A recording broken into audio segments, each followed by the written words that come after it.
कि बानी अनाथी भोलेनाथ दया करिहा कि बानी अनाथी भोलेनाथ दया करिहा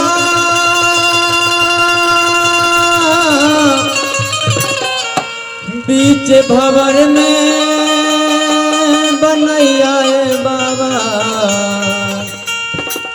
नैया के पार करिहा।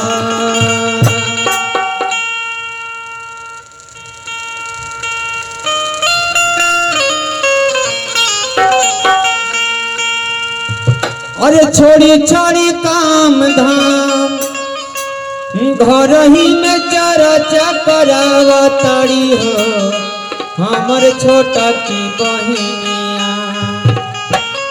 और गाँवे घर चर्चा करावा ताड़ी हो हमर छोटा की बहिनिया। और छोड़ी छोड़ी काम धाम और घर ही में चर्चा करावा ताड़ी हो हमर बड़ा की बहिनिया। गाँवे घर सबके समझावा ताड़ी हो हमर छोटा की बहिनिया। घरे घरे सबके समझावा ताड़ी हो हमर छोटा की बहिनिया।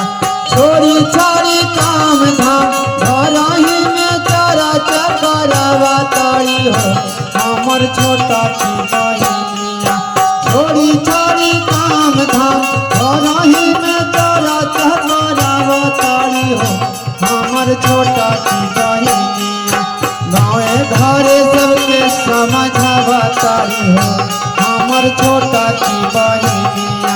घरे घरे सबके समझावा ताड़ी हो हमर छोटा की बहिनिया।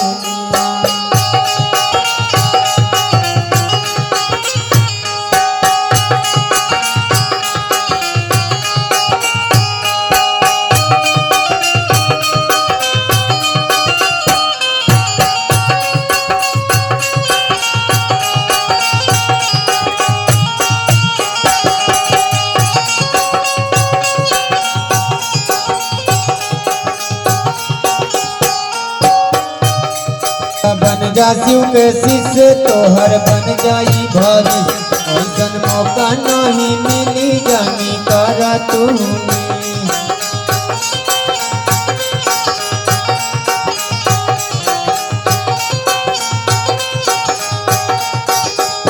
कहली बन जा शिव के शिष्य तोहर बन जाई भविष्य। ऐसन मौका नहीं मिली जानी करा तू।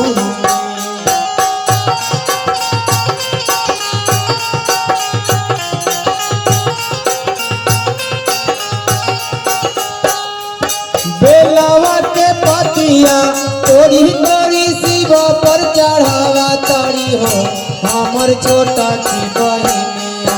बेलवा के पतिया तोरी तोरी शिव पर चढ़ावा ताड़ी हो हमर छोटा की बहिनिया। गाँवे घरे सबके समझावा ताड़ी हो हमर छोटा की बहिनिया। घरे घरे सबके समझावा ताड़ी हो हमर छोटा की बहिनिया।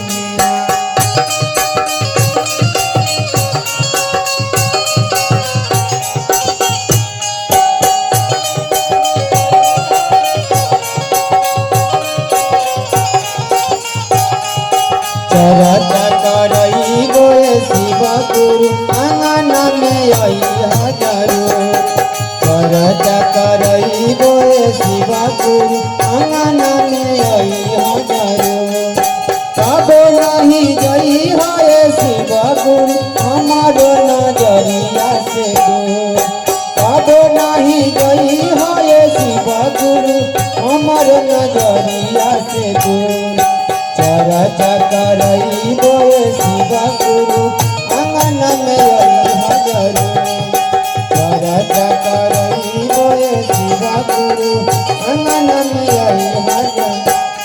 और गाँवे घरे चर्चा करावा ताड़ी हो हमर छोटा की बहिनिया।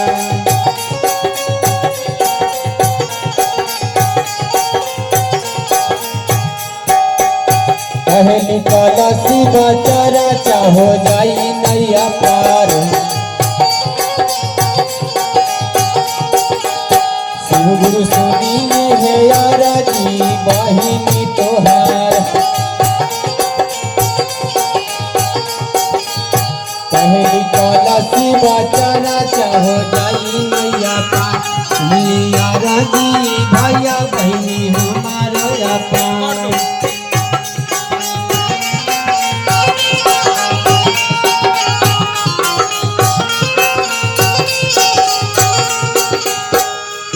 भगती भजना में अपना जिंदगी बितावा तारी हो हमर छोटा की बहिनी।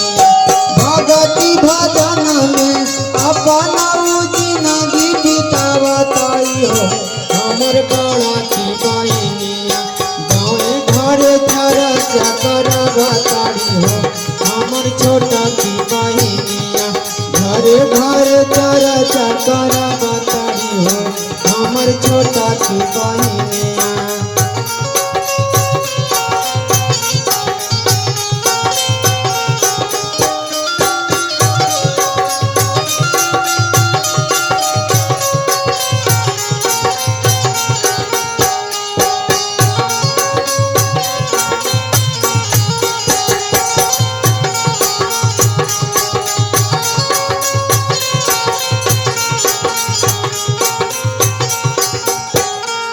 भैया हरेंद्र दिलन तीना गुनिया।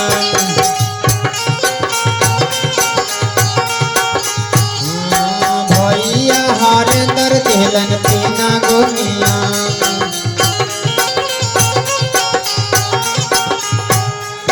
नमावा के घोषणा कभी सगो पे करावा तारी हो हमर छोटा की बहिनी। नमावा के घोषणा कभी सगो पे करावा तारी हो हमर छोटा की बहिनी। गाँव घर सबके समझवा तारी हो हमर छोटा की बहिनी। घरे घरे सबके समझवा तारी हो हमर छोटा की बहिनी। घरे घरे सबके समझवा तारी हो हमर छोटा की बहिनी। घरे सबके समझवा तारी हो हमर छोटा की बहिनी। घरे घरे सबके समझवा तारी हो हमर छोटा की बहिनी। घरे सबके समझवा तारी हो हमर छोटा की बहिनिया। फिर से सभी गुरु भाई गुरु बहनों को प्रणाम है, मेरा प्रणाम स्वीकार हो।